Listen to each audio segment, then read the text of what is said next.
Assalamualaikum warahmatullahi wabarakatuh. Perkenalkan, nama saya Ayu Anjana Kumara. Saya mahasiswa jurusan Ilmu Pemerintahan, Fakultas Ilmu Sosial dan Ilmu Politik, Universitas Jenderal Ahmad Yani, Cimahi.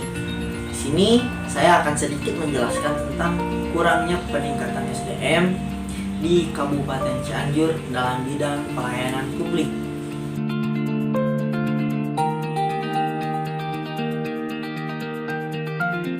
Di sini saya akan terlebih dahulu menjelaskan apa pengertian dari pelayanan publik.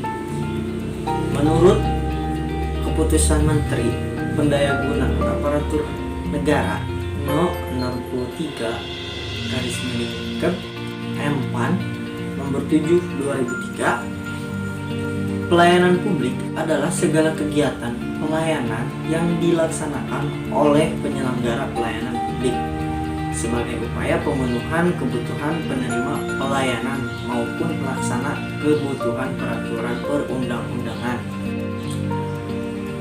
Adapun menurut para ahli, saya mengambil dari Munir di dalam bukunya yaitu Manajemen Pelayanan Umum di Indonesia, yaitu menyatakan bahwa pelayanan ialah sebuah proses pemenuhan kebutuhan yang melalui pemikiran orang lain secara langsung menurut Munir, di mana penekanan terhadap definisi pelayanan yang diberikan karena menyangkut segala usaha yang dilakukan oleh seseorang di dalam upaya untuk mencapai tujuan guna untuk bisa mendapatkan keperanan di dalam hal pemenuhan kebutuhan. Selanjutnya di sini saya akan menjelaskan tentang pengertian sumber daya manusia menurut Sony Sumarsono 2003.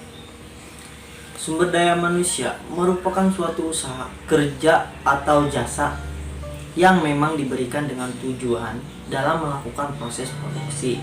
Dengan kata lain, sumber daya manusia adalah kualitas usaha yang dilakukan seseorang dalam jangka waktu tertentu guna menghasilkan jasa atau barang. Kemudian sumber daya manusia, pengertian sumber daya manusia yang kedua adalah di mana manusia mampu bekerja menghasilkan sebuah jasa atau barang dari usaha kerjanya tersebut. Mampu bekerja berarti mampu melakukan beragam kegiatan yang memiliki nilai ekonomis, atau dengan kata lain adalah kegiatan tersebut bisa menghasilkan barang dan jasa untuk memenuhi kebutuhan hidup. Dan selanjutnya di sini saya akan sekilas menjelaskan tentang profil Kabupaten Cianjur.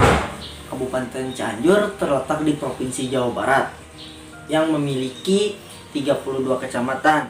Kemudian selanjutnya di sini saya akan sedikit menjelaskan tentang permasalahan pelayanan publik yang ada di Kabupaten Cianjur. Yang pertama, kurangnya responsif. Kondisi ini sering terjadi hampir semua tingkat unsur pelayanan, mulai pada tingkat petugas pelayanan sampai penanggung jawab instansi pelayanan. Respon terhadap berbagai keluhan, aspirasi maupun harapan masyarakat seringkali diabaikan begitu saja. Yang kedua, kurangnya informatif. Berbagai informasi yang seharusnya disampaikan kepada masyarakat, tetapi ini lambat atau bahkan tidak sampai kepada masyarakat. Yang ketiga, kurangnya aksesibel. Berbagai unit pelayanan pelaksana terletak jauh dari jangkauan masyarakat sehingga menyulitkan bagi mereka yang membutuhkan pelayanan. Kemudian yang keempat, kurangnya koordinasi. Berbagai unit pelayanan yang terkait satu dengan yang lain kurang berkoordinasi. Akibatnya sering terjadi tumpang tindih ataupun pertentangan kebijakan antara satu instansi pelayanan dengan instansi pelayanan yang lain yang terkait. Dan selanjutnya saya akan sedikit menjelaskan tentang permasalahan dalam sumber daya manusia yang ada di Kabupaten Cianjur. Yang pertama, ada terlalu cepatnya merekrut.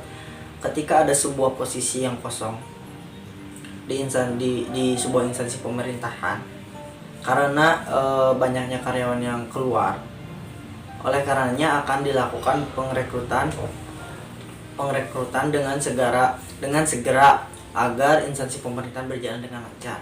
Sayangnya banyak instansi pemerintahan yang langsung merasa mendapatkan tekanan besar sehingga tidak teliti dalam memperkerjakan seseorang. Besar kemungkinan orang tersebut tidak sesuai dengan kebutuhan atau kualitas, namun diterima hanya agar posisi itu tidak kosong saja.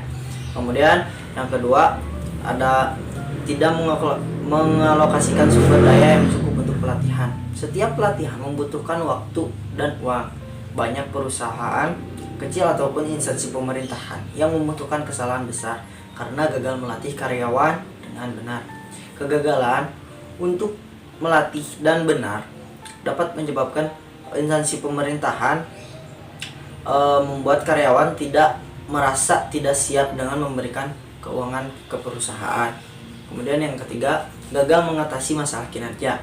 Kekurangan karyawan akan kinerja dan perilaku menjadi masalah bagi perusahaan manapun. Kegagalan untuk mengatasi masalah kinerja dan perilaku secara tidak langsung akan membenarkan pembuatan karyawan terkait. Hal ini kemudian muncul perasaan tidak puas oleh karyawan yang bekerja di sebuah instansi tersebut. Kemudian solusi untuk Kabupaten Cianjur sendiri, dalam memperbaiki pelayanan publik kepada masyarakat, pemerintah harus segera bisa mengubah paradigma para aparatur dari mau dilayani menjadi pelayan. Karena fungsi utama dari pemerintahan adalah memberikan pelayanan kepada masyarakat. Fungsi pelayanan inilah yang sering dilupakan oleh para birokrat. Kemudian hal-hal yang harus dilakukan untuk memperbaiki pelayanan publik di Kabupaten Cianjur, di antaranya yang pertama, memperbaiki sistem rekrutmen. Sistem rekrutmen sangat penting karena inilah awal dari adanya aparatur pemerintahan. Seleksi aparatur pemerintahan harus diperketat lagi dan tesnya harus diperbaiki sehingga mampu menghasilkan pegawai yang profesional. Kemudian yang kedua, memberikan sanksi yang tegas.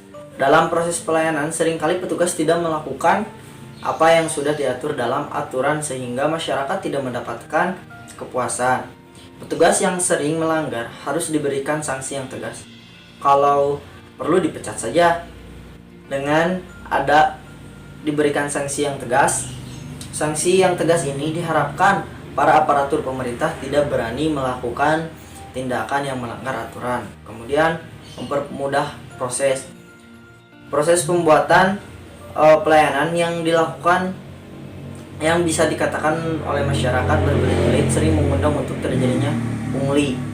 Jadi dalam pembuatan pelayanan harus disederhanakan supaya masyarakat senang dan mengurus dengan baik dan tidak adanya pungli.